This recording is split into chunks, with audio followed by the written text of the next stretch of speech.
Australia is a very large country, but its population is lower than expected. With a population of around 25,900,000, it can't go beyond being the 53rd most populous country in the world. So why is that? First, let's start with some small comparisons. For example, in the UK, which is much smaller than Australia, 66 million people live there. Second, Turkey. Despite its way more smaller than Australia, 85 million people live there. And on the island of Java next to Australia, which is only a small island, 148 million people live. Even the population of big cities like Tokyo, Jakarta, and Delhi pass the population of Australia. First of all, in Australia, we can count a maximum of 5 major cities. These are Sydney, Melbourne, Brisbane, Perth, and Adelaide. 2/3 of all Australians live in these cities. These 5 major cities have experienced such intense urbanization that the overwhelming majority of the population, which is 90%, lives in these 5 major cities. So this covers only 1% of Australia's land area. The rest of the lands either have no people or very few.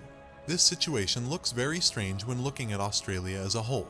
When compared to its regions, the area of the Eastern Pilbara region in Australia is almost the same as Japan. But here there are only 10,000 people living, while in Japan there are 125 million people. Anna Creek is also almost the same size as Israel, and it has the world's largest cattle ranch. According to Wikipedia, there are only 8 full-time workers there, and against these workers, there are over 15,000 cattle, which means that the number of cattle is incredibly higher than the number of people. Australia is really empty and a very big country. To go from the coastal city of Esperance to Kununurra, a 36-hour bus journey is required. This distance is so long that this journey is equivalent to going from Madrid to Istanbul in Europe. When it comes to the reasons for there not being too many people in Australia, the first reason, as you can imagine, is that there are many deserts and they are covered with tons of super dangerous and poisonous animals. The reasons for Australia being so empty do not end with these. The continent is in a difficult geographical position. For example, the coast is constantly battered by cold giant waves coming from the Indian Ocean.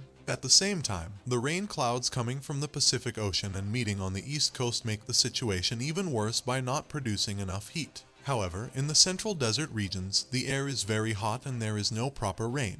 This situation does not provide enough humidity for Australia, which is why forest fires are often experienced in this country. For example, in recent years, the Hellfire has been experienced, which is one of the largest forest fires in the country's history, and this is why lack of humidity causes so much damage. When all these factors are combined, the result is that Australia is one of the driest countries in the world with the least annual average rainfall. However, as an exception, Northern Australia receives more rainfall during dry summer seasons, while the rainfall during winter is strangely stagnant. Another reason for the low population of Australia is that it has been referred to as the lost country of the world since ancient times. When we look at the map, this thesis is confirmed. It is almost at the other end of the world. Another problem is that Australia only accepts less than 200,000 immigrants annually. However, if this continues, the population is expected to increase to 36 million with immigrants. Even in 2050, the population will still be lower than other countries. In short, the reason for the low number of people in Australia is the presence of many poisonous and dangerous animals and the bad weather conditions. Despite everything,